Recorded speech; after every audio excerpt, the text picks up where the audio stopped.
Bienvenue sur le podcast Parole d'hommes où je vais à la rencontre des hommes pour parler avec eux de leur masculinité. Ensemble, on aborde leurs amours, leur sexualité ou tout autre sujet qu'on n'a parfois pas l'occasion d'aborder avec eux. Dans ce deuxième épisode, nous allons parler entre autres de bisexualité. Cette semaine, l'INED a partagé une étude. Les femmes sont proportionnellement plus nombreuses à se déclarer bisexuelles. 0,9% contre 0,6% chez les hommes. Mathieu sait qu'il est bi depuis ses 14 ans. Il nous raconte sa première fois, son rapport au poids, mais aussi la notion de désir et de devoir conjugal pendant ses 10 années en couple avec une femme. Bonne écoute. Bonjour Mathieu. Bonjour Mélanie. Alors Mathieu, tu as 35 ans. Oui. Tu es célibataire. Oui. Tu es papa. Oui. Tu es bisexuel. Aussi. Et polyamoureux. Et oui. Tu es célibataire depuis combien de temps ? Depuis quelque chose comme 6 mois. Je me suis inscrit sur un site de rencontre au moment de la séparation. J'ai retrouvé quelqu'un, on est resté ensemble 3-4 mois. Et donc voilà, ça fait à peu près 6 mois que je suis célibataire. Et donc rapidement après la séparation, tu as trouvé quelqu'un ? Oui. C'est moi qui suis parti, donc je pense que c'est aussi plus facile d'être dans la démarche intellectuelle de retrouver quelqu'un que si c'était elle qui était partie. Donc oui, moi je suis parti et donc j'ai cherché tout de suite. Je me suis mis en couple après, c'était plutôt l'inverse. J'ai un petit côté Saint-Bernard parfois, c'est-à-dire j'aime bien avoir, je sais pas comment dire ça, aider les autres, mais avoir le sentiment d'aider les autres, parce que je sais pas aider les autres, mais en tout cas avoir le sentiment, la gratification de trouver quelqu'un de faire un peu le psy, quoi. Ouais, c'est ça. Mais même simplement de discuter, et je trouve finalement c'est plus intéressant de discuter avec quelqu'un qui a des problèmes. C'est bête à dire, mais trouver des solutions, essayer de l'aider. Enfin voilà, c'était quelqu'un qui était pas à l'aise avec son corps, qui était pas à l'aise avec sa sexualité. On s'est rencontrés, on a discuté, et au final, c'est elle qui est partie, même en me disant que justement, elle était toujours pas prête à aller dans une relation, à s'investir dans une relation parce qu'elle avait encore des problèmes vis-à-vis d'elle-même. Mais moi, j'avais trouvé, ouais, c'est un peu bête parce que ça correspond à des stéréotypes que j'ai pas envie de reproduire, mais il y a le côté protecteur, mec protecteur, mais pas au sens pour la défendre, mais vraiment au sens pour l'aider, essayer de la mettre dans un environnement un côté doux. un peu paternel. Ouais, ça fait vraiment pervers dit comme ça. Bah si, parce qu'une relation de couple, c'est censé être une relation d'égalité quand même. C'est censé être une relation sur un pied d'égalité. C'est pas une relation paternelle. Non, on a enfant, tous nos blessures à réparer, voilà. Ou pas. Après, y a pas, on trouve chacun nos schémas de couple. Il y a plein de couples. Il y a des hommes qui aiment avoir une femme qui s'occupe d'eux, qui soit plus dans le... Donc... Après, je pense qu'il y a peut-être aussi une sorte un côté où moi-même, justement, j'ai mes propres blessures. Et le fait de trouver quelqu'un qui en ait aussi, peut-être que ça me rassure. Aussi de pouvoir dire qu'à un moment je pourrais m'ouvrir de mes propres imperfections vis-à-vis de quelqu'un qui me jugera peut-être moins ou pas, si l'autre personne aussi peut comprendre ça parce qu'elle a elle-même des blessures. Voilà, je pense que c'est surtout ça. Et du coup, à quel moment la bisexualité elle est arrivée dans ta vie ? À l'adolescence, genre 14 ans. Ah ouais. Alors, je parle de fantasme. De toute façon, moi, j'ai perdu ma virginité à 23 ans, 25 ans, un truc comme ça. Donc, ça s'est fait tardivement parce que pas d'opportunité. Parce que pas d'opportunité, parce que pas d'opportunité de toute façon. Mais parce que tu étais très, très casanier parce que j'étais très timide déjà. En fait, avec la fin de mes études et le début du monde du travail, je me suis aussi rendu compte que je pouvais... Au final, maintenant, je passe pour une grande gueule, mais en vrai, je suis timide. C'est juste que je me rends compte qu'il y a des choses qui fonctionnent, que je peux faire. Et encore, je suis quelqu'un de très extraverti dans le monde du travail. Même avec les gens, je peux être assez extraverti, mais pas dans la séduction. Enfin, je veux dire, j'ai par exemple un gros problème pour toucher les gens, le côté tactile, et pourtant j'adore, je suis très tactile avec quelqu'un avec qui j'ai pu entamer ce type de relation. Mais par contre, je sais pas, tous les trucs qu'on te dit, mon meilleur ami est soi-disant censé me coacher pour comprendre les signes, etc. Mais je sais que créer du contact physique, même juste toucher le bras, etc., ça crée une intimité qui met à l'aise et qui peut permettre de passer derrière à une autre étape. Là, tu parles un peu des règles de coach en séduction, un peu les pick-up artistes, non ? Il y a un peu de ça, mais c'est pas... je le dis pas dans une optique de manipulation, mais simplement de dire... parce que le pick-up artiste, c'est quand même ça. Mais c'est de dire que c'est des choses qui... Enfin, je veux dire, à un moment... embrasser quelqu'un, pour la première fois, si on s'est jamais touché avant, c'est compliqué. Donc, à un moment, il faut, voilà, mais oui, mais il faut passer cette étape de on se dit bonjour, on se fait la bise et fin, et il y a un rapprochement, etc. Et en fait, cette étape de rapprochement, c'est ça que j'arrive pas à faire. C'est le premier contact, voilà, je sais pas, toucher la main un peu, un truc qui... Mais la peur de mal faire ou la peur de pas savoir comment La faire? peur que ce soit déplacé. T'arrives pas du tout à voir les signaux quand la nana elle est intéressée et... Mais ouais, non, déjà non. Et en plus, j'ai toujours l'impression que je devrais pas le faire en fait, que ça se fait pas. Et du coup, c'est passé cette étape-là, moi, qui me pose un Et gros t'es jamais problème. tombée sur une femme qui, elle, était plutôt rentre dedans et qui serait allée... ou t'aimerais bien? J'aurais bien aimé, oui, mais non. Tu serais pas... Genre, je donne un exemple au hasard, mais... bon, alors, il y a toujours l'exemple du métro à Paris. Est-ce qu'une femme qui viendrait t'aborder dans le métro... Alors, je sais que beaucoup de femmes se plaignent justement qu'elles n'ont pas envie qu'on les aborde dans le métro parce que c'est pas le moment. Alors, mais toi, tu le prendrais comment, par exemple, si une femme, elle venait te voir, qu'elle disait, bah, écoutez... Alors, c'est vrai que déjà, je le prendrais... Elle se fout de moi? Non, franchement, quand j'étais ado, ça m'est arrivé une fois, et justement, alors c'était une des plus jolies filles du collège, donc je me suis un peu dit, non, je pense qu'il y a une arnaque là. Mais en fait, je sais pas. Avec le recul, j'en sais rien. Je sais juste que la peur de passer pour un con, la peur de tomber dans un piège, enfin, là, c'était vraiment... Je sais pas, presque un de mes plus gros fantasmes du collège, une copine qui dit, qui arrive et qui fait, ah, ma copine, elle voudrait bien sortir avec toi, machin. Je lui fais, c'est ça, bien sûr, évidemment. Genre, tu penses que c'est une blague, qu'elle se fout de toi? Bah oui, pour moi c'était clair. Et c'était le cas, tu penses? J'en sais rien. En tout cas, il n'y a jamais eu de deuxième tentative. Mais est-ce que ça a été pris comme il t'a mis un gros râteau alors que non, il a juste pas cru une seconde? Je sais pas. Mais tu te dis pas que... Avec le recul, il y a même des copines collège-lycée que j'ai... Enfin, des amis, où je me suis dit... Mais en fait... je veux dire, je me rappelle de ma soirée du bac avec une copine qui commençait à s'endormir sur mon épaule, quoi, vraiment, machin. Et où j'ai pas du tout réalisé que ça pouvait... Enfin, si elle venait s'installer à côté de moi sur le canapé pour se mettre sur mon épaule et commencer à se reposer un peu comme ça pouvait vouloir dire des choses, quoi. J'ai pas... Après, attention, 5 ans après. Parce que c'est un vrai sujet, la limite de à quel moment la nana, elle donne le feu vert ou pas. C'est les gros problèmes de MeToo. C'est que parfois, les hommes pensent que là, c'est open. Et en fait, ça l'est pas du tout. C'est juste qu'elles se sont à l'aise et que... Après... Ça veut pas dire... je veux dire, c'est pas parce qu'elle a mis sa tête sur mon épaule que je pouvais l'attraper dans une chambre, et voilà. On est bien mais si elle met sa tête sur mon épaule, ça veut peut-être dire que je peux essayer d'aller plus loin, tout en étant toujours prêt à entendre et accepter un non, hein, évidemment. Mais je veux dire, ça m'a même pas traversé l'esprit. Oui, ou simplement, je sais pas, elle met la tête sur mon épaule, finalement, si je veux dire, est-ce que ce serait pas plus confortable si je mettais mon bras autour de tes épaules? Bon, déjà, si elle dit oui, ça commence à être bon signe. Mais à l'époque, ça m'a pas traversé l'esprit. Enfin, je veux dire, j'étais là, genre, j'essayais qu'elle soit pas trop mal, bien installée, machin, mais de toute façon, je me voyais pas comme quelqu'un qui pouvait être attirant, donc Ouais, donc ça contribue aussi. Ah bah c'est clair. Ouais. C'est clair que il y a aussi de ça dans l'extraversion. Je veux dire, dans le côté où je parle beaucoup, etc. Bah oui, je parle pour compenser le fait que si je m'aime pas physiquement, peut-être que les gens vont au moins bien aimer la manière dont je me comporte. Mais maintenant que tu regardes des photos de toi quand t'étais ado ou plus jeune, est-ce que tu te dis pas qu'en fait t'étais pas mal? Non, c'est une catastrophe. Ah bon? Ah, j'ai cru que t'allais me dire le contraire. Parce que souvent on se dit qu'on était méchant avec soi-même. Bon, l'adolescence c'est compliqué. Non mais c'est compliqué, puis non mais il y a aussi des questions de ne serait-ce que de mode. Enfin, je veux dire, j'ai forcément les fringues qui sont taillées bizarrement de la mode des années 90. Oui, mais c'est la mode. Oui, c'est la mode, mais du coup, quand je le regarde maintenant, je veux dire, déjà, je suis toujours pas à l'aise avec le corps que j'avais à 15 ans, mais au final, si je regardais les photos des filles que je trouvais trop belles à l'époque, je trouverais peut-être aussi qu'elles sont nettement... Enfin, pas nettement moins belles, mais au sens, la façon dont elles sont habillées, ça les mettrait beaucoup moins en valeur, vu mes standards actuels vestimentaires, qu'à l'époque. Donc, au final, même si je suis peut-être un peu moins...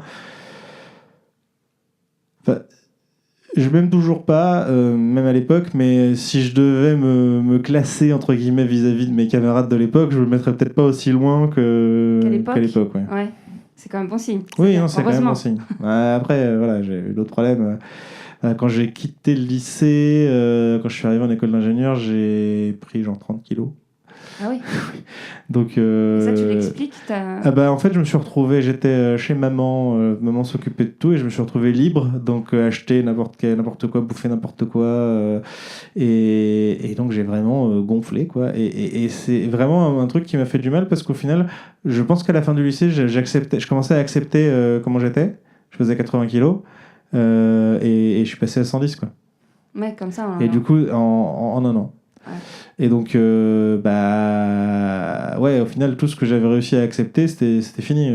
Les trucs, j'ai encore principalement mon gras sur le ventre, mais j'avais rien sur les hanches, par exemple.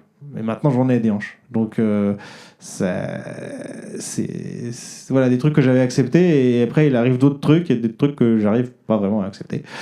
Donc, ouais, ce qui aurait pu, si j'avais gardé le physique de mon lycée, je pense que j'aurais pas eu de problème après à me rapprocher d'autres personnes, à rentrer dans un mode de séduction. Sauf que là, au moment où je me serais accepté, je suis passé, mon physique a à nouveau changé et je me suis plus accepté. Et du coup, je pense que à partir du moment où on se trouve pas soi-même un minimum séduisant, on n'est pas à l'aise pour aller essayer de séduire les autres, quoi.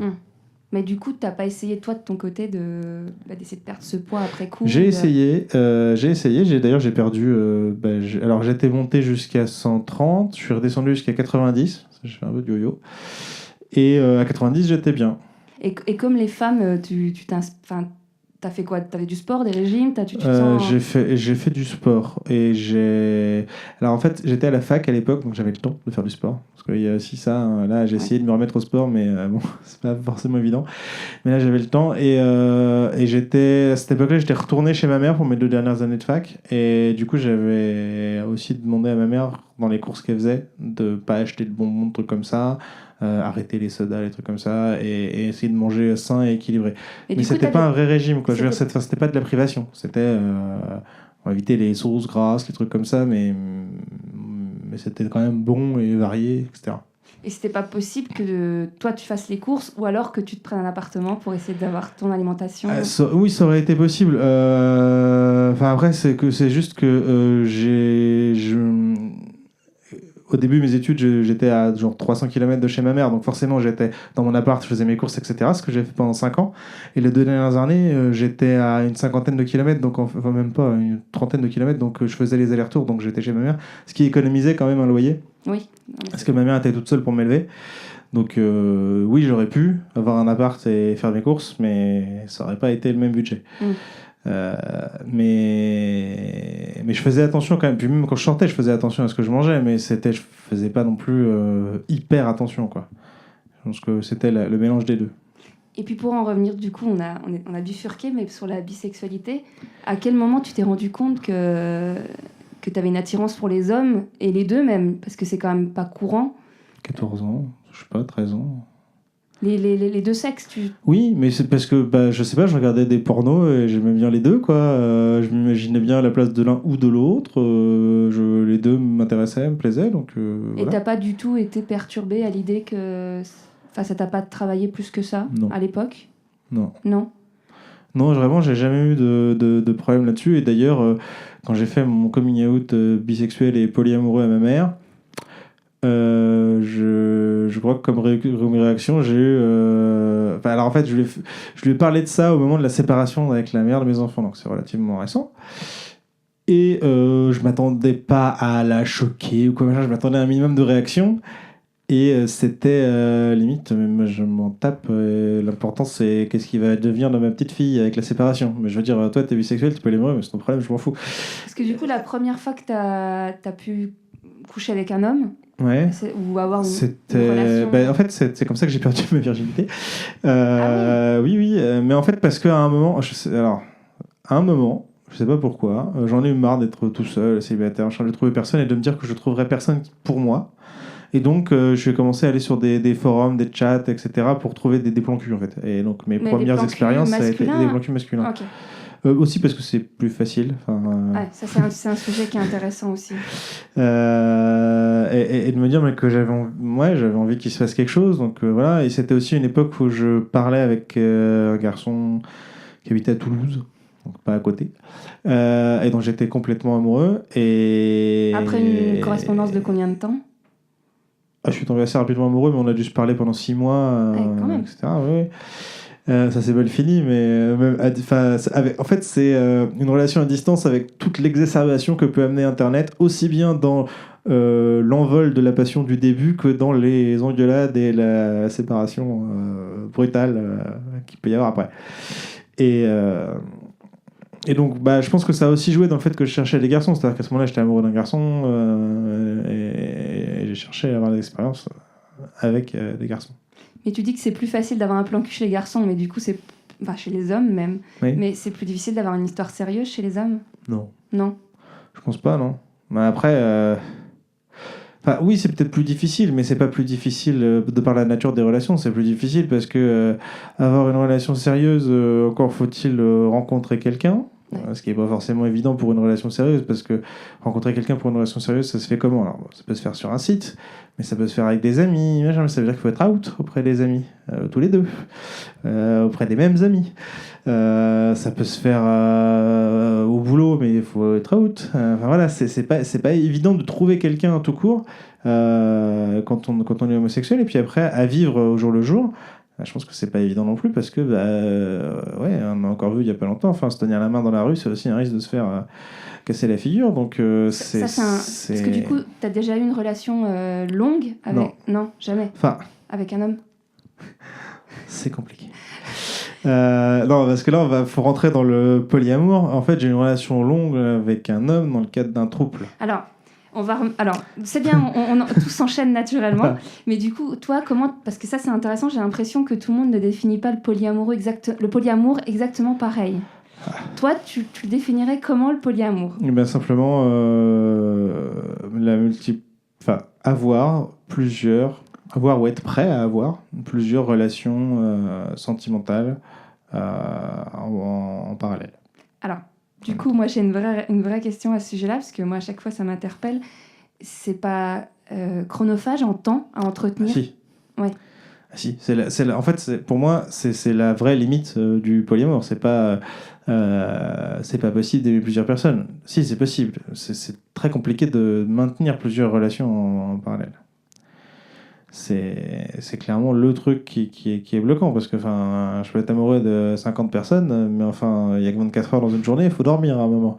Donc c'est sûr que c'est compliqué. Ouais, même d'entretenir, d'envoyer des messages, de prendre des rendez-vous, voilà. Ouais, moi le plus que j'ai fait en relation en parallèle, c'est 5, je crois, dont le trouble, donc où c'est aussi plus facile quand on se voit à 3. Là, il y a 2 relations, mais en fait...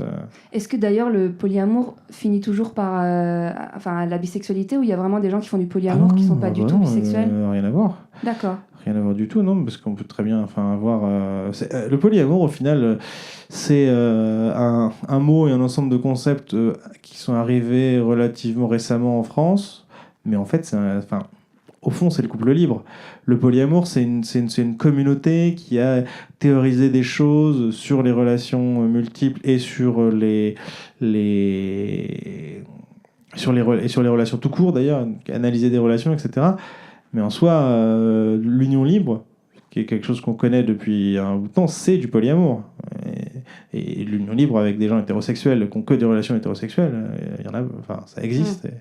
Après, il y a plein de gens qui confondent souvent libertin et polyamoureux, alors que c'est les sentiments, la différence. Non, oui. Les libertins et les polyamoureux, c'est pareil, c'est 2 communautés qui s'entendent pas toujours très bien. Après, si on veut simplifier les choses, on peut prendre des définitions, on peut se rapprocher des définitions, justement. Un truc que je trouve intéressant dans la communauté LGBT, qui est aussi proche de la communauté polyamoureuse, etc., c'est dans la définition des catégories qui permettent d'analyser les couples et les relations. On parle par exemple d'hétérosexualité et d'hétéroromantisme, ou de bisexualité ou de biromantisme. C'est-à-dire qu'on peut coucher avec des hommes et des femmes, mais ne tomber amoureux ou ne se définir que comme amoureux que d'hommes ou que de femmes, par exemple. Il y a, en particulier chez les hommes bisexuels, moi j'en connais déjà au moins 2, mais je pense que c'est relativement courant, qui disent « Est-ce que je suis vraiment bisexuel ? Parce que je ne me vois pas faire ma vie avec un homme. Par contre, j'aime coucher avec des hommes. » Alors du coup, bisexuel ou pas Mais est-ce que bisexuel? ce serait pas par rapport au regard des autres et le fait d'assumer d'avoir une relation Parce que je connais aussi des bisexuels qui sont capables de rester 3 ans avec un homme et après 5 ans avec une femme. Ah oui, non mais... Alors, de toute façon, enfin, l'attirance qu'on a et comment on se projette dans la vie de couple ou dans la vie de trouble ou dans la vie de l'union libre, c'est clairement largement influencé par la société. Donc les gens qui n'assument pas leur bisexualité... Enfin, moi, j'ai même un mec avec qui j'ai couché qui m'a dit qu'il n'était pas bisexuel. Alors... Voilà, c'est genre, je suis Non, hétéro, après... mais vu ce qu'on vient de faire, ça rentre pas dans ma définition, la tienne peut-être, mais c'est normal. Il disait... Alors, t'as pas réussi à le... Mais si, non, mais parce que lui, il se voyait comme hétéro, justement, parce que, voilà, c'est une sexualité qu'il apprécie, mais... Ouais, mais c'est pas forcément quelque chose qu'il assume, c'est pas forcément quelque chose qu'il fait souvent, c'est quelque chose qu'il découvre à un moment. Alors, il va être hétéro-flexible, hétéro-curieux... C'est comme les flexitariens. Mais c'est ça, mais oui, mais il y a un moment où soit on définit les catégories comme des choses objectives, où on dit bah si une telle personne a des relations avec d'autres personnes qui se définissent comme hommes et comme femmes, bah du coup il est bisexuel. Soit on laisse les gens se définir. Et si on laisse les gens se définir, bah, c'est qu'à un moment, il faut effectivement passer par un processus d'acceptation de oui, alors je suis hétéro, mais alors pas complètement, alors en fait je suis peut-être bi, etc. Et c'est c'est un processus qu'il faut accepter, que ça peut prendre un certain temps pour les gens de le parcourir. Pour rencontrer ces personnes-là, les hommes, c'est que sur Internet? Non, alors, parce que justement, on parlait du libertinage. Alors je disais, on fait la différence entre hétérosexuel et hétéroromantique. Okay. Et donc, les polyamoureux, on pourrait parler de polyromantisme, de gens qui ont des... Voilà, et les libertins de polysexuels, c'est-à-dire de gens qui ont plusieurs partenaires sexuels sans forcément de relation. En même temps, moi, j'ai découvert le milieu polyamoureux à travers le libertinage. Et chez les libertins, il y en a quand même pas mal. Il y en a qui vont juste en club rencontrer des sextoys vivants avec zéro relation. On connaît même pas leur nom. On se voit, on fait des trucs, au revoir. Chacun fait ce qu'il veut. Oui, chacun fait ce qu'il veut, mais je veux dire, voilà, là, c'est clairement une relation purement sexuelle, sans sentiment, sur quoi il y a une attirance physique, mais ça s'arrête là. Et de l'autre côté... Quelque chose de pulsionnel. Ou de pulsionnel, voilà. Mais ce que je veux dire, c'est que du coup, là, ça rentre vraiment dans l'image qu'on a du libertin qui est là pour le sexe et le plaisir physique, et ok, très bien. Mais moi, je connais pas mal de libertins qui se sont rencontrés via divers cercles, etc., et puis qui maintenant se vont chez les uns chez les autres, sont copains, leurs enfants se connaissent, et par ailleurs, ils couchent ensemble quand les enfants sont pas là. Alors là, libertin ou polyamoureux ? Ça dépend vachement de par où on est arrivé. Des fois, c'est un peu le même débat que pansexuel ou bisexuel. Bah, je sais pas, ça dépend lequel terme on a découvert en premier, avec quel terme on s'est identifié en premier, souvent. Ça devient quand même compliqué, tout ça. Limite, on a envie de ranger les gens dans des cases, mais... Moi, alors, ça, mon avis est tout à fait personnel. Moi, je suis plutôt partisan de définir les cases de manière absolue, objective, entre guillemets, c'est-à-dire de dire, voilà, si la situation, elle rentre dans telle case, indépendamment de comment la personne se définit, si tu couches avec des hommes et des femmes, tu es bisexuel. Selon la définition du dictionnaire, il semblerait que... Ouais, mais la définition du dictionnaire, c'est pas toujours le truc le plus... oui, non, mais voilà. Concrètement, mais voilà, ça. moi je suis partisan de ça, parce que sinon, après, on est obligé de redéfinir... Enfin, effectivement, on est obligé de redéfinir systématiquement le terme, puis de dire, mais en fait, si la personne dit qu'elle n'est pas bisexuelle, mais est-ce que c'est... Enfin, qu'est-ce que ça recouvre derrière comme réalité ? On n'en sait rien, parce qu'en fait, il faut vraiment la connaître. Bon, après, si on en a parlé de la sexualité d'une personne, c'est peut-être que c'est important de bien la connaître. Mais donc voilà, je suis plus partisan de cette vision-là, et de dire aux gens, mais tu as le droit de ne pas te reconnaître dans le terme de bisexuel, mais n'empêche. Après, c'est un peu violent ce que je dis aussi, parce que y a des gens qui... C'est aussi un parcours personnel qui peut être violent d'admettre ça de soi-même. Donc lui dire t'es pas encore prêt, mais n'empêche, c'est pas forcément un truc bien à faire. Donc majoritairement, tu les rencontres où alors ?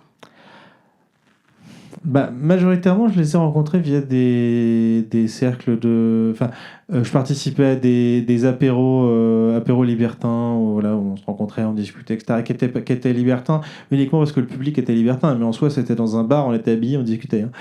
Mais c'est un contexte dans lequel on peut se rencontrer et discuter. Alors, j'ai rencontré personne via les cafés polis, mais dans la communauté polie, il y a aussi des contextes dans lesquels on peut se rencontrer.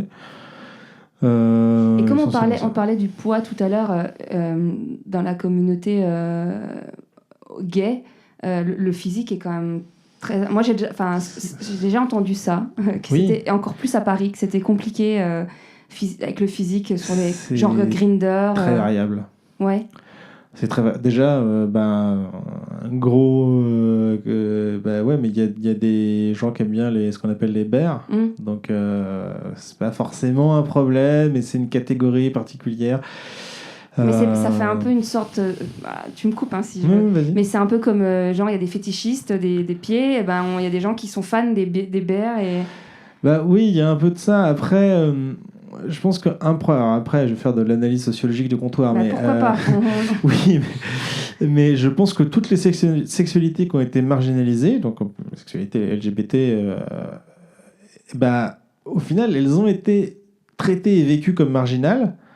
Donc elles rentrent, enfin je veux dire, pour une partie de la population, et historiquement peut-être pour une plus grande partie encore avant, l'homosexualité, mais c'était presque un fétichisme du même sexe.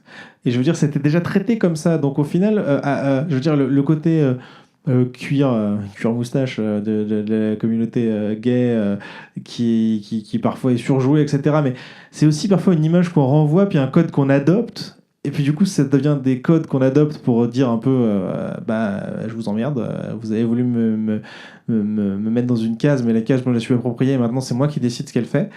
Ce qui est quelque chose d'important à faire, mais ce qui derrière fait que du coup c'est clivant pour la communauté. C'est-à-dire qu'on va rentrer dans un modèle qu'on va développer soi-même, mais qui va dire ok, du coup c'est tel type de physique, tel type de comportement, et puis après on va rentrer dans une autre donc par exemple sous-culture entre guillemets. Par exemple, si tu es en surpoids, le fait de te laisser pousser la barbe, tu rentres dans une catégorie qui plaît. Ouais. C'est ça.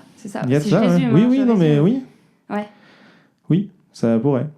Et actuellement, là, du coup, tu t'es avec une fille, vu que t'es Moi, polyamoureux. Je suis célibataire. Mais... D'accord, il n'y a pas de relation polyamoureuse en parallèle j'aimerais bien, non, mais là, actuellement, j'ai juste personne. D'accord, non, c'était pour savoir. Si vous nous écoutez. Si jamais quelqu'un veut son 06... Et du coup, est-ce que même si tu n'as jamais dragué en direct les femmes, tu trouves que l'approche, que ce soit vers un homme ou vers une femme, qu'est-ce qu'elles ont? Il y a une vraie grande différence? Il y a quelque chose que tu as remarqué? Alors, j'ai jamais dragué un mec. Ou alors... en fait, j'ai pas beaucoup rencontré de mecs bi ou homo qui s'assumaient vraiment complètement. Ça, j'en ai rencontré via des milieux où, du coup, le milieu libertin, le milieu polyamoureux est relativement exempt de jugement, en fait. C'est pas tout à fait vrai, mais en tout cas, la communauté dans laquelle j'évoluais, les gens pouvaient se sentir à l'aise vis-à-vis de leur sexualité, y compris l'homosexualité et la bisexualité. Donc, au final, c'était pas forcément une sexualité qu'ils avaient explorée avant, avec laquelle ils étaient à l'aise, mais c'était un contexte dans lequel ils arrivaient à s'ouvrir plus.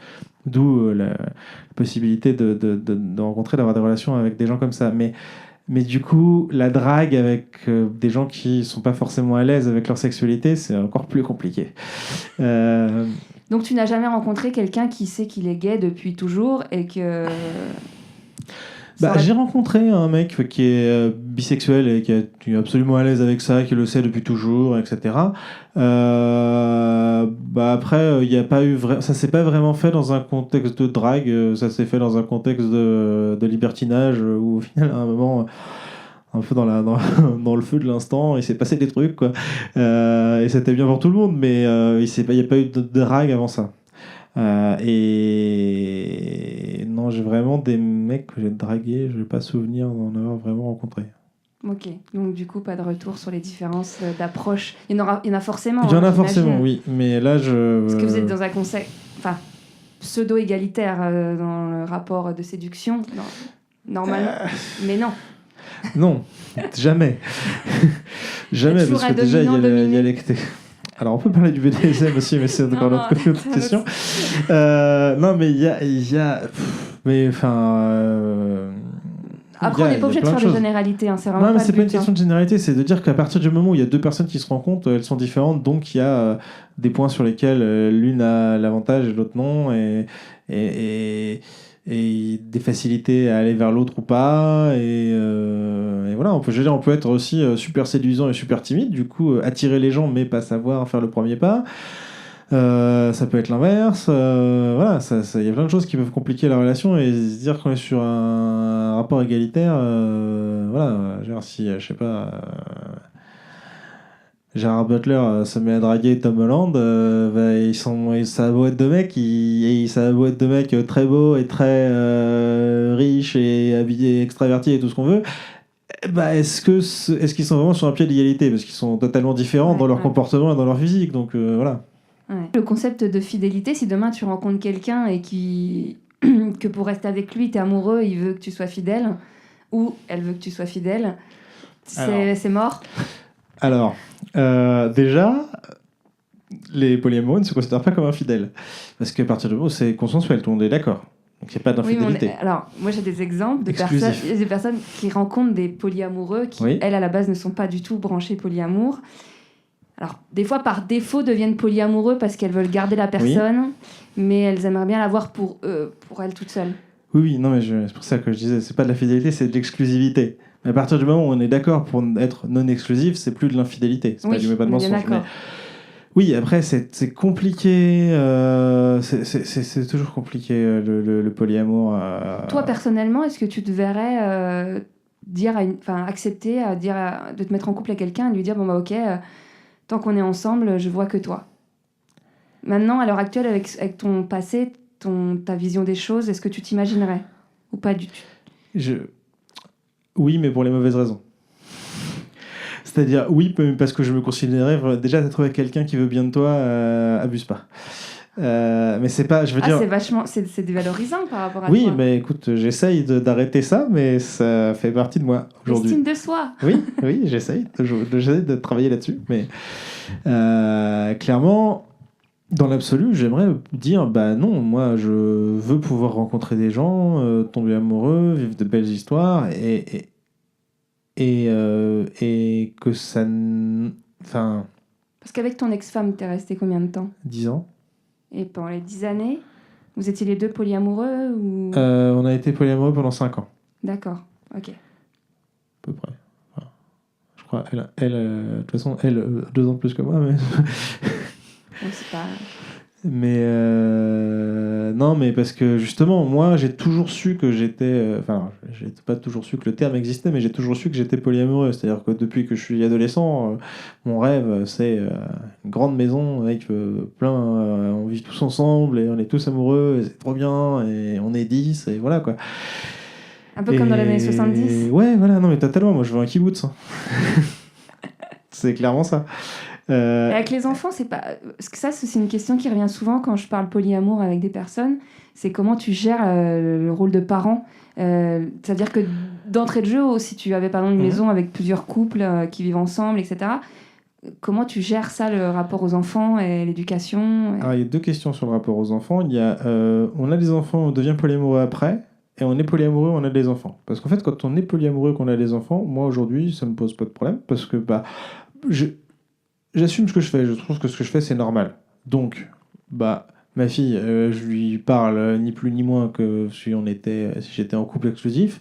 C'est-à-dire que je lui en parle pas, elle a 3 ans et demi. Oui. Mais je veux dire, il y a des gens qui viennent. Ils viennent à la maison, on se voit, on discute, comme des amis, voilà. Elle les voit, on les présente, il n'y a pas de problème. Après, elle est encore jeune. Oui, elle est encore jeune, mais je pense qu'à partir du moment où...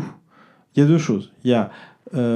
à partir du moment où on présente les choses comme n'étant pas un problème, n'étant pas un truc caché, secret, pas bien, sale, machin, les enfants, ça leur pose pas trop de problèmes. surtout s'ils ont grandi dans ce contexte-là. Et après, faut aussi leur permettre de parler et de dire si ça leur pose problème et d'entendre. Et aussi être capable de dire, bah écoute, si ça te pose problème de me voir embrasser d'autres personnes que maman, je vais arrêter de les faire venir à la maison et puis on fera autrement. L'important, enfin, priorité pour moi, c'est quand même les enfants. Donc, j'ai pas à faire. Je lui fais déjà subir le monde dans lequel on vit, j'ai pas à lui faire subir des choses qu'elle n'a pas décidées. Voilà. D'ailleurs, ça se passe très bien, tout ce qui est garde partagée. Ça se passe pas forcément. Non, mais enfin, après, c'est des problèmes. Moi, de toute façon, aujourd'hui, la séparation avec la mère de mes enfants, elle a rien à voir avec le polyamour, elle a à voir avec notre relation à tous les deux. Oui. Voilà. Oui, c'est juste parce que c'est des questions qu'on peut être amené quand on n'a pas d'enfants et qu'on rencontre quelqu'un qui a des enfants, Oui. ou même des parents solos qui ont aussi des problèmes. C'est juste intéressant de voir comment. Aujourd'hui, ça se passe pas forcément très bien, mais ça se passe pas très bien pour les mêmes raisons que ça se passait pas bien quand on était ensemble. Donc, il n'y a rien d'exceptionnel là-dedans. C'est que malheureusement, je pense que quand on se sépare. Parce que je sais pas si tu as vu, il y a un film qui est sorti là avec Roman Boringer où il parle du sépartement. Alors après, ça demande d'avoir beaucoup d'argent, mais c'est sa vraie histoire avec son mari. Et donc ils sont tous les deux comédiens. J'ai oublié le nom de son mari. Yvan Attal, non ? Non, c'est Charlotte Gainsbourg. Ah oui, pardon. Mais bref, du coup, ils ont décidé de prendre un appartement où ils ont fait juste la chambre en commun des enfants des deux appartements, mais ils ont chacun leur partie où ils peuvent vivre leur vie indépendamment. Donc après, comme ils disent, ils ont une mentalité très babos et ça demande une ouverture des deux côtés. Mais voilà, c'est là où ma question elle est plus dans le sens où c'est pas forcément... on a des témoignages comme ça parfois dans le cinéma, dans les médias.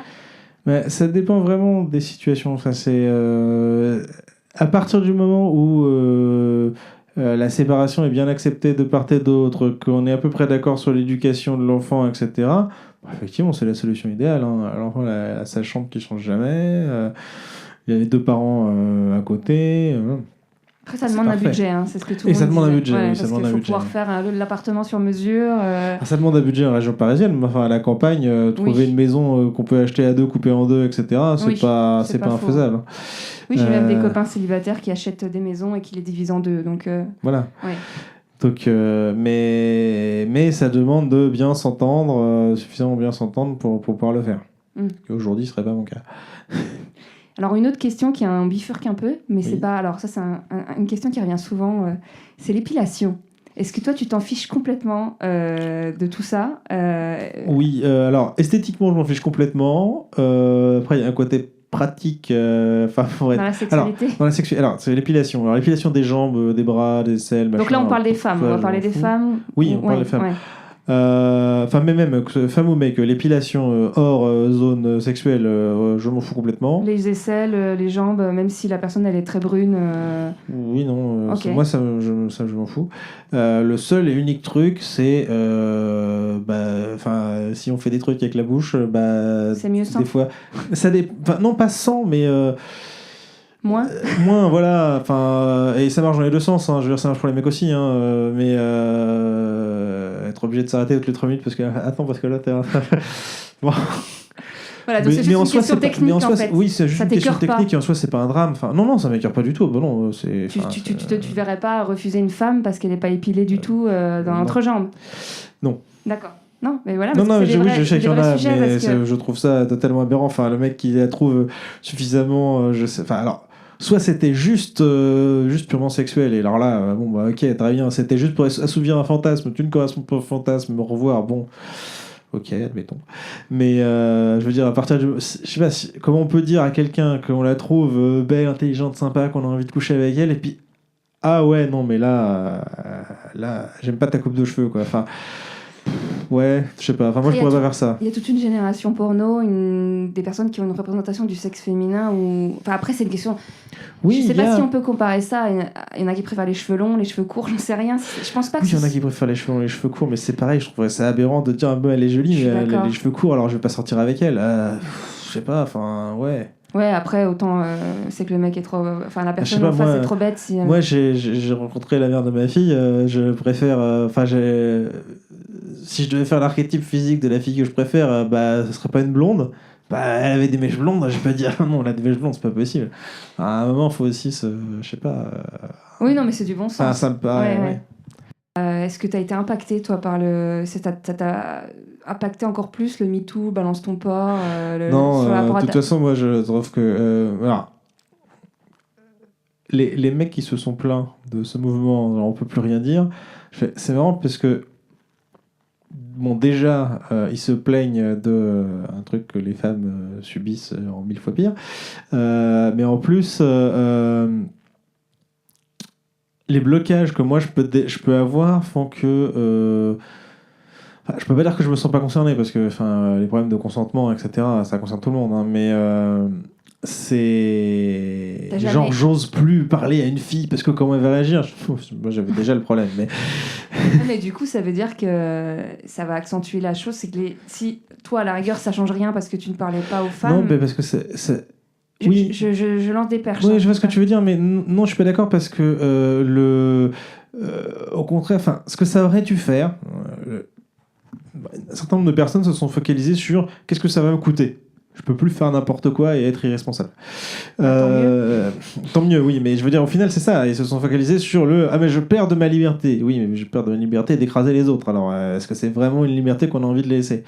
Mais la prise de conscience aurait dû être plutôt mais est-ce que je ne fais pas parfois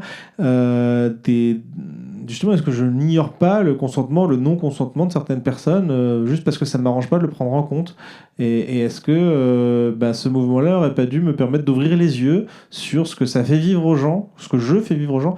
Après, ça veut dire qu'il faut accepter l'idée qu'on n'est pas toujours un mec bien. On n'est pas... Parfois, on fait subir aux gens des trucs pas bien. Et ça, même moi personnellement à un autre niveau, et je dis moi et mon ex aussi, parce qu'on en avait discuté à un moment, et au final, moi, ça m'est déjà arrivé de pas d'avoir envie de sexe, d'avoir envie de câlin, et qu'elle avait pas très envie, d'insister un peu, et au final elle se laisse faire, c'est quand même pas très très bien. Et ça lui est arrivé à elle aussi, qu'on se soit disputé, et que moi, quand on s'est disputé, j'aime bien que il faut un peu de temps pour digérer, et elle, si on peut faire un câlin, un peu de sexe, un truc pour montrer que c'est fini, quoi. Et je me suis aussi laissé faire, et c'est pas bien non plus. Et... Après, il y en a qui diront que la grande différence... Alors, il y a des viols de femmes mais il y a le problème de l'érection, c'est-à-dire qu'elle t'a pas forcé à avoir une érection. Ah oui, non mais... C'est pas que... Oui, non, mais il y a le. Non, mais je vois ce que tu veux dire. Après, je l'ai pas non plus. Je veux dire, oui, c'était tu pas violé non tu vois, plus, c'était pas. Si, quelque part, si. Je veux dire, elle dit non, puis elle finit par dire oui parce que j'ai insisté. C'est quand même pas loin de. Je veux dire, selon la définition qu'on en a, on est quand même dans le non-consentement exprimé, puis. Vas-y, fais ce que tu veux. Mais c'est du consentement extorqué. Mais je veux dire que ce que je veux dire, c'est qu'au final, quand on est dans une relation de couple, ce qui est compliqué, c'est que c'est du consentement extorqué. Il peut arriver dans les deux sens parce qu'en fait, on a parfois pas envie d'écouter l'autre. Et alors, je suis d'accord que à grande échelle, socialement, clairement, ça penche beaucoup plus dans un sens que dans l'autre. Et peut-être que je dis ça aussi pour me rassurer moi, de dire mais quand même ça allait dans les deux sens. Mais je sais pas, mais en tout cas, je l'ai jamais. C'est aussi que ce qui est vachement dur, c'est de se dire mais j'en avais pas conscience en fait. J'en avais pas conscience. Je fais des trucs parce que et puis elle a pas dit non beaucoup quoi. Enfin, je veux dire, elle a dit un peu non au début, puis après elle a dit. Bon d'accord, puis peut-être même que par moment, à la fin, elle était contente. Et oui, mais n'empêche qu'à un moment, je suis passé par une étape par laquelle j'aurais pas dû passer. Mais il faut... Enfin, à un moment... moi, je suis quelqu'un d'un peu fataliste, tu vois, je me dis, je regarde dans le passé, justement, je me dis pas, est-ce que j'accepte que je me mets une définition de qu'est-ce que c'est, une catégorie, comme on disait tout à l'heure, avec, tu couches avec des mecs, tu couches avec des nanas, t'es bisexuel, écoute, t'as essayé d'avoir une relation sexuelle avec quelqu'un et t'as dit non, t'as insisté, elle a dit bon, ok, si, ça rentre bien dans la définition quand même. Après, ce qui est bon signe, c'est que les choses évoluent et que moi-même, en tant que femme, il m'est arrivé d'avoir des hommes qui insistent et de dire oui. Et à l'époque, de me dire bon, c'est pas grave. Oui. Donc du coup. Et après, je pense que c'est aussi différent de dire. Dans une relation de couple, qui dure, clairement, c'est. Il y a des moments où on fait, alors je vais dire un truc, c'est pas très bien, mais on fait des efforts pour l'autre, pour ce qu'on estime qu'on devrait faire pour l'autre, et ce qui n'est pas, c'est pas vrai qu'on doit du sexe à l'autre, mais je veux dire au final, un des trucs qui fait que j'ai pas très envie, mais bon d'accord, c'est aussi parce que on estime que c'est normal et que c'est là-dessus en fait qu'il faut travailler. Cette espèce de devoir conjugal. Exactement. Ouais. Et même si, ok, on va pas dire que c'est un devoir d'accepter à chaque fois, maintenant beaucoup moins. En plus, ce de mot gens est vont le horrible, dire, ça fait vraiment devoir d'école, Oui. truc horrible. Il est 22h12. C'est l'heure des devoirs. Voilà. Non, mais voilà, il y a. Après, il y a l'histoire des compromis. C'est-à-dire qu'on se dit, bon, cette fois-là. Mais c'est ça qui est. La barrière, elle est. Mais oui, on est dans un truc où c'est. On devrait pas, en fait, avoir des. En fait, non, mais en plus, si on prend un moment particulier, une fois où ça s'est passé, en fait, à chaque fois, on se dit, mais ouais, c'est pas grand-chose. La question est de se dire, vraiment, quand on change d'échelle, est-ce qu'au cours de la relation, c'est toujours le même qui fait ça et que ça va toujours dans le même sens? Et est-ce qu'en fait, c'est vraiment une relation qui est viciée à ce niveau-là? Ou est-ce que ça arrive de temps en temps de dire non par fatigue, puis de céder par fatigue? Et qu'est-ce que c'est la signification de ça? Et ça marche dans les deux, ça marche dans les deux sens. Parce qu'au final, il faudrait pas mieux qu'elle dise non et qu'elle soit plutôt que d'avoir un rapport sexuel qui soit bof. Oui, mais voilà. Après, c'est une question qui se pose et qui se pose aussi pour un mec. Hein, c'est voilà. Alors, est-ce que je dis non parce que je n'ai pas vraiment envie? Et la fois d'après sera meilleure. Mais est-ce que je dis non et puis ça devrait pas se finir en engueulade, mais ça va se finir plus ou moins bien en mais tu m'aimes plus, tu me trouves plus beau, plus belle, tu me trouves plus machin. Ou est-ce qu'en fait je fais le choix pour avoir la paix et du coup c'est vraiment presque. Enfin, il y a l'autre, il demande même si j'ai dit non, mais il y a aussi des fois moi je dis. L'alternative c'est quoi? L'alternative c'est encore plus saoulant, donc ça me dérange pas. Ouais. Et quand on est dans la zone de ça me dérange pas, et ben c'est pas bien, on devrait pas le faire. Mais dans le quotidien, c'est compliqué à gérer. Parce que justement, c'est quoi l'alternative? Ça dépend aussi de la personne avec qui on est. J'ai pas envie, c'est pas grave, on va faire autre chose, on va faire des câlins, on va dormir, on va regarder la télé. Ou voilà, si on tombe avec quelqu'un, comme je disais au début, j'ai tendance à être attiré par les gens qui, comme moi, ont un certain nombre de failles. Si on tombe avec quelqu'un qui a un certain nombre de failles vis-à-vis de son physique, par exemple, j'ai envie de toi, pas ce soir, qu'est-ce qu'il y a, j'ai grossi, je suis pas bien, je suis pas comme il faut, Et du coup. Ouais, il y a une forme de culpabilité qui s'installe. Voilà. Ouais. Et ça, c'est super compliqué à gérer. Après, voilà, je suis pas spécialiste du sujet. Je pense qu'il y a des gens qui diraient des choses beaucoup plus intéressantes que moi là-dessus. Non, mais l'intérêt de ce podcast, c'est d'avoir justement, sans jugement, des avis. Ouais. Oui, on aura sûrement des personnes beaucoup plus radicales que toi. Certes, mais ce qui me fait peur dans ce que je dis, c'est je voudrais pas justifier l'existence de ça. J'essaie de l'expliquer, mais ça veut pas dire que je le justifie. C'est un témoignage, en fait. C'est un fait. Oui. Qui est alors. Mais c'est aussi, je donne mon point de vue. Oui. Et je voudrais pas que ce que je dis serve à justifier. Mais vous voyez bien que de temps en temps, il faut se forcer parce que non, c'est pas du tout ce que je veux dire.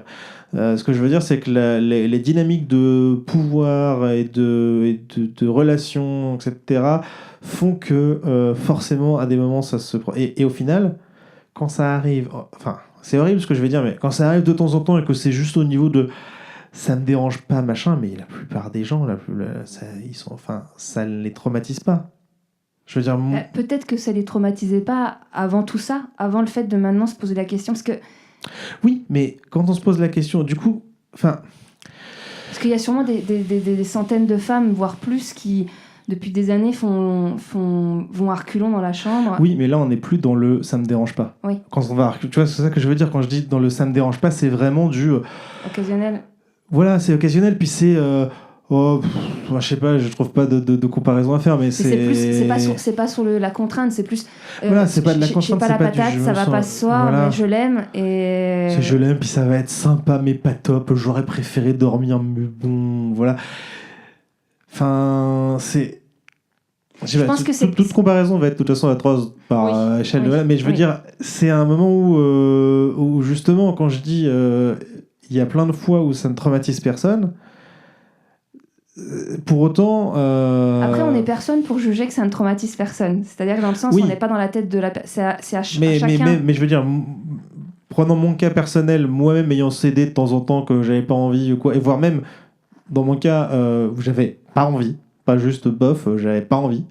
Et pour en avoir parlé avec mon ex, qui justement quand on en a, en fait, parce que ça c'était beaucoup, c'est des choses qui se sont plus produites avant qu'on soit polyamoureux que après.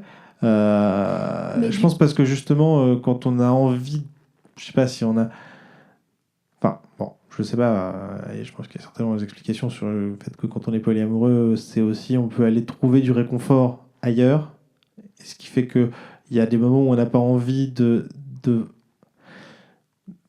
d'insister vers l'autre parce qu'on a besoin de tendresse, on a besoin de quelque chose, on a besoin de se sentir. Et ben si l'un ne le donne pas, on peut peut-être le trouver ailleurs, et ça aide aussi à apaiser certaines relations. Mais je veux dire, justement, on en a parlé aussi de ça, et elle a dit ouais, c'est vrai que des fois, bon, c'est pas bien d'avoir dit oui, c'est pas bien pour moi d'avoir insisté, on est d'accord. Et elle-même disait, mais enfin bon, que ça ne l'avait pas traumatisée. Je veux dire, quand je répète ce qu'elle a dit, je sais pas pour parler à sa place, c'est en tout cas parce qu'elle me l'a dit. Et je pense que quand on fait ce choix, enfin vraiment quand on fait ce choix-là, il y a des circonstances où ça peut ne pas poser problème. Mais j'en avais même parlé avec d'autres copines qui me disaient, mais oui, des fois, bon. Et c'est ce qu'on appelle une culture du viol, ou une culture qui est pas, enfin Après, c'est un sujet qui est complexe. Oui, c'est un sujet qui est très complexe. Ouais. Effectivement, je dis pas, en fait, je veux pas dire que c'est une bonne chose. Je veux surtout pas dire que c'est une bonne chose. Je veux dire que parfois aussi, on dédramatise soi-même ce qui se passe. Alors peut-être à tort, hein, peut-être qu'on devrait dire, bah non, c'est grave, et du coup, je dois être ferme dans mon non, et moi, je dois être attentif à pas insister, etc. Mais aussi parfois, on se dit sincèrement, c'est pas grave, parce que le sexe aussi, des fois, ça peut être pas grave. Et même dans ces circonstances-là, je pense. Après, il y en a plein qui distinguaient dans le couple les trois types de rapports majoritaires. C'est-à-dire qu'il y a le petit quickie, on fait ça vite fait. Il y a le buffet gastronomique. Il y a l'entre-deux, le petit dîner, le petit déjeuner quotidien. Voilà. Mais en tout cas, je pense que c'est propre à chaque couple, à chaque sexualité, à chaque de trouver son rythme, ses besoins, et de trouver à quel moment il cède, à quel moment. Peut-être il y a des couples qui vont se contenter de faire que des gastronomiques une fois par mois, et ça va leur suffire. D'autres, ils auront besoin ce sera une manière à eux d'avoir des câlins, d'avoir de la tendresse, c'est de faire l'amour vite fait.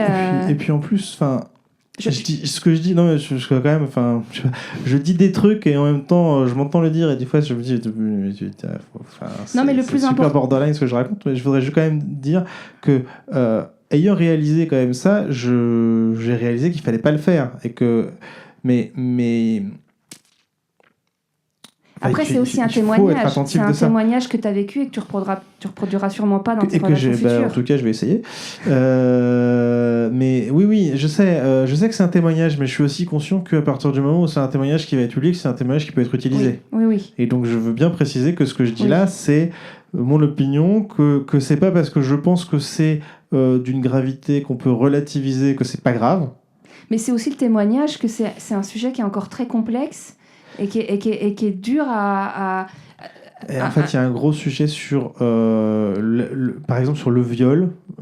C'est que, et c'est encore un des débats assez violents il n'y a pas très longtemps, et je suis quand même super mal placé en tant que mec pour en parler, mais bref, passons.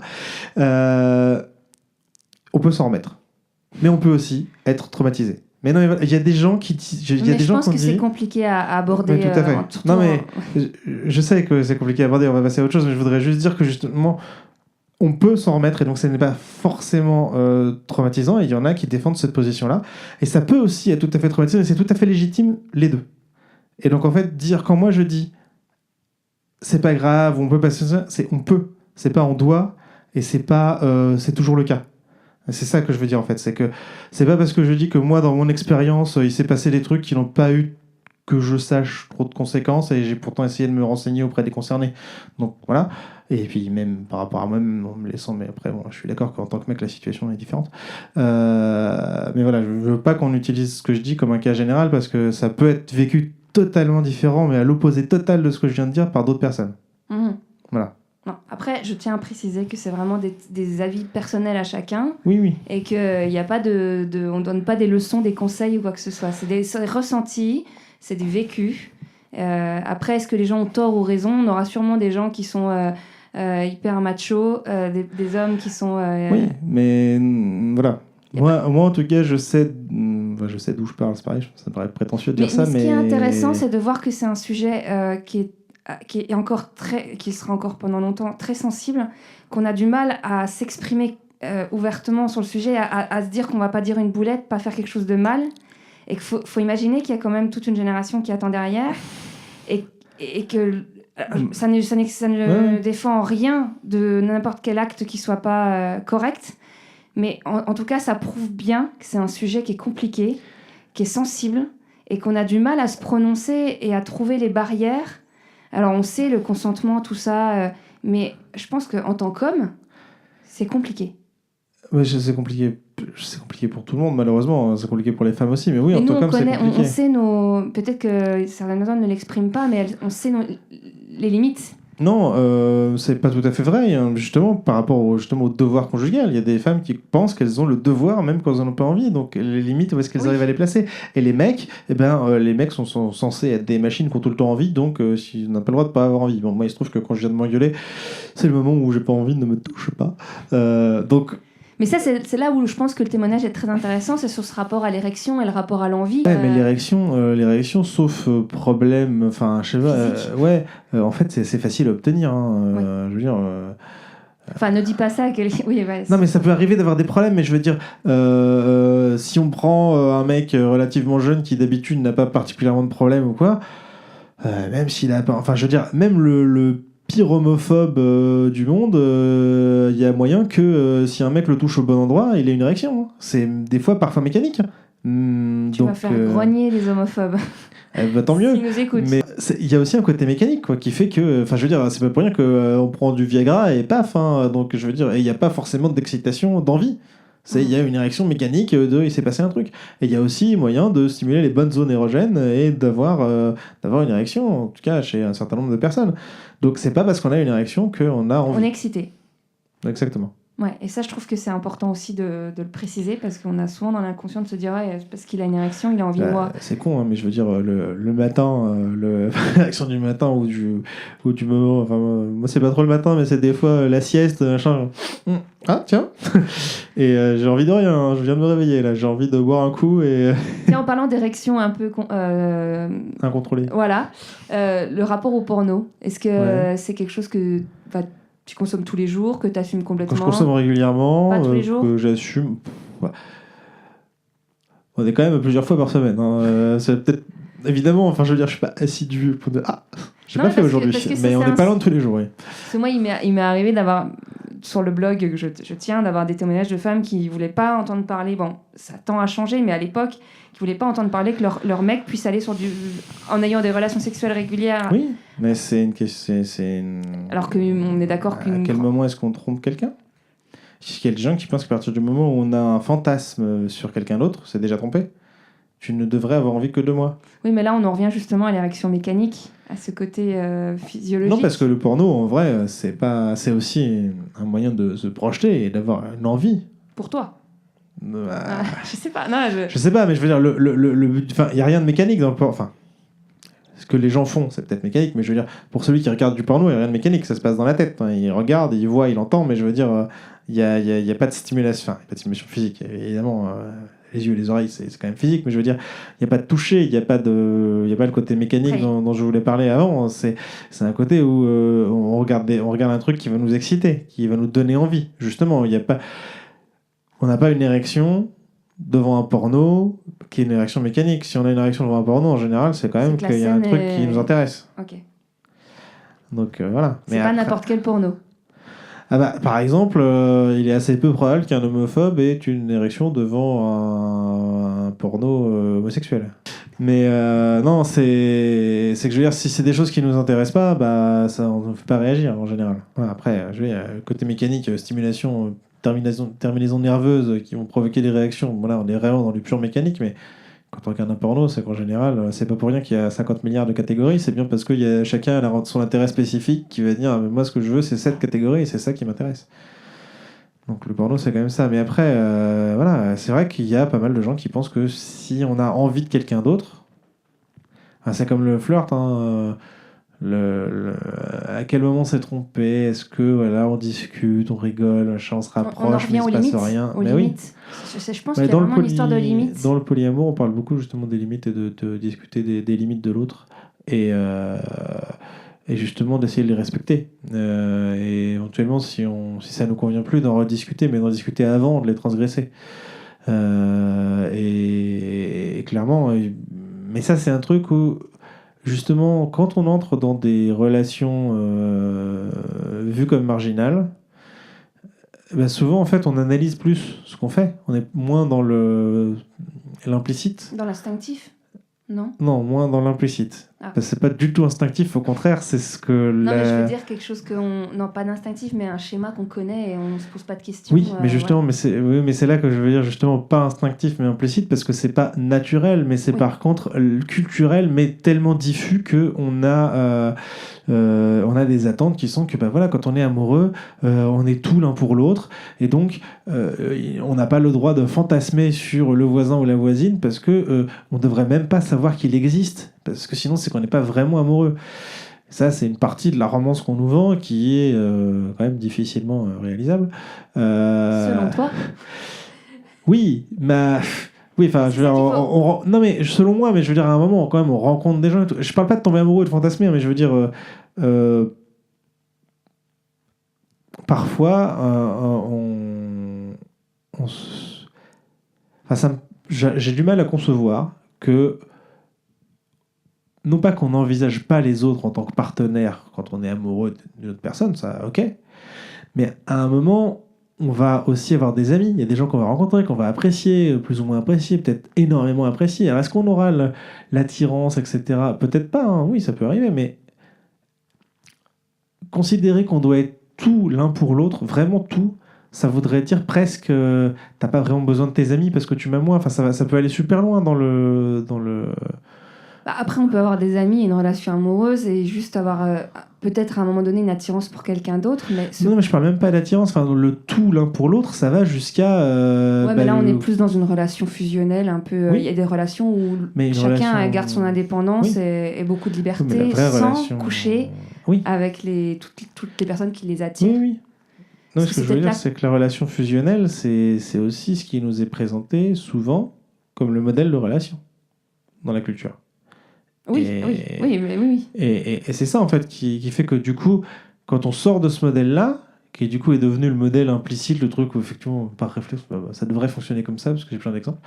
Quand on sort de ce modèle-là, on commence à se poser des questions, à dire, OK, alors, du coup, je suis pas dans ce modèle-là, mais alors, du coup, comment ça doit fonctionner? Qu'est-ce que je dois faire?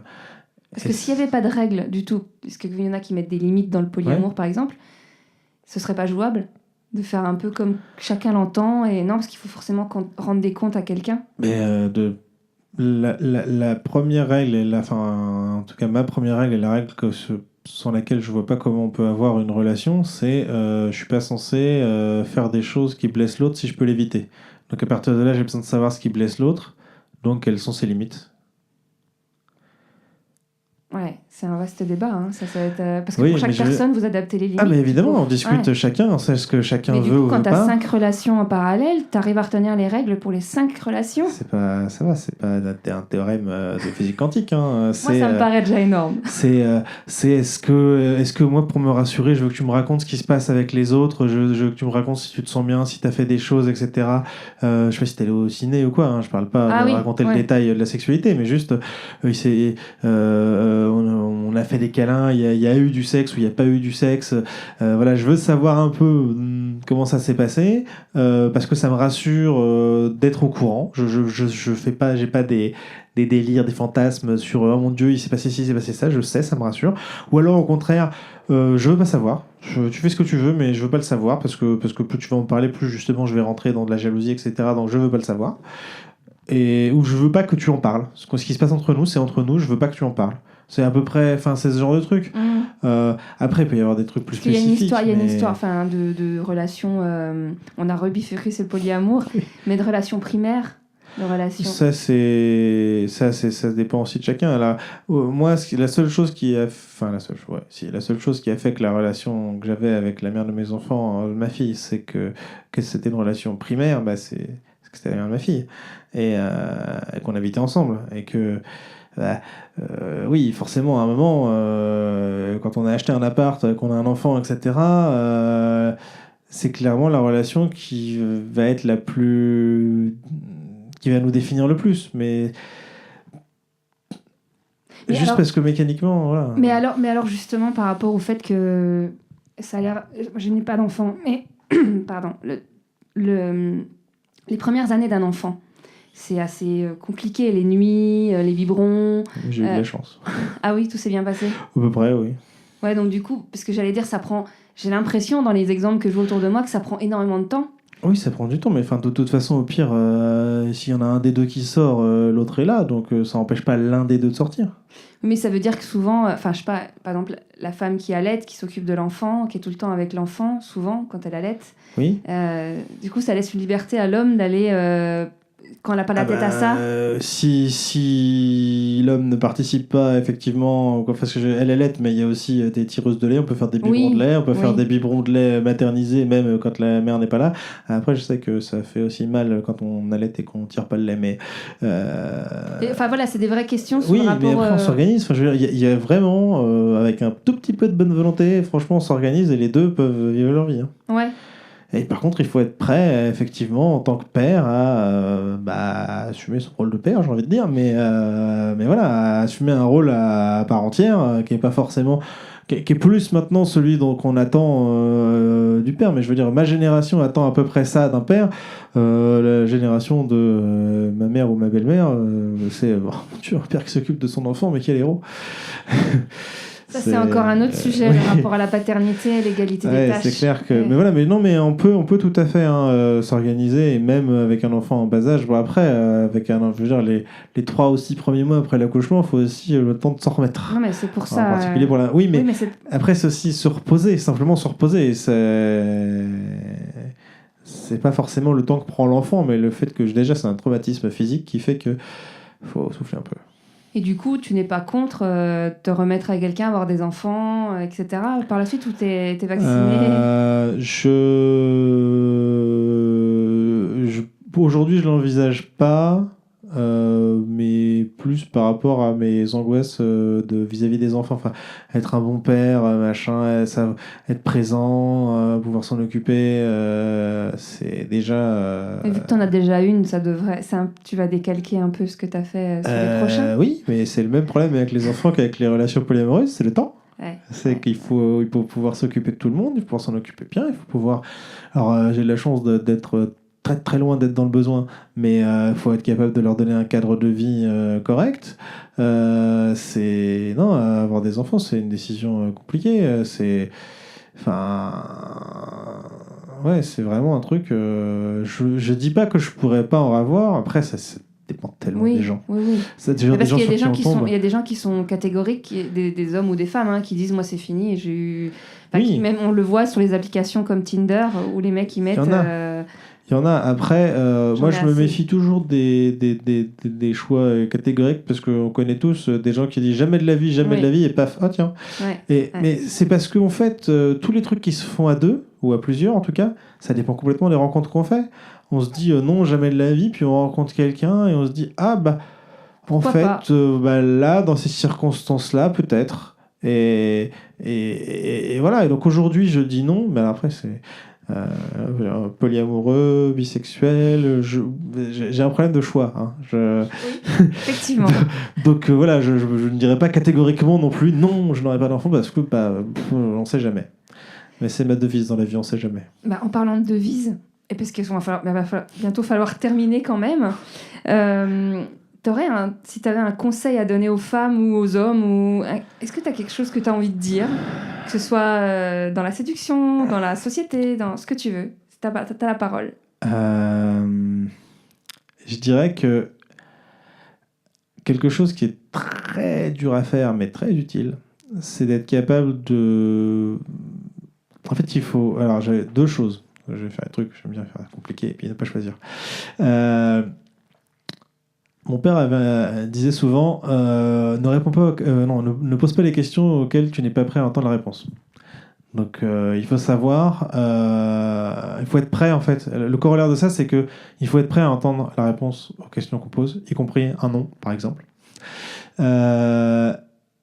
Et en fait, il faut aussi dédramatiser ça. C'est-à-dire qu'à la fois, il ne faut pas poser la question si on n'est pas prêt à entendre la réponse, mais il faut aussi se dire que, en fait, on devrait poser la question et c'est pas grave. La réponse sera probablement pas grave dans la plupart des cas. On gagnera du temps. Et on gagnera du temps et même parfois on gagnera de la confiance en soi parce qu'on aura des bonnes surprises.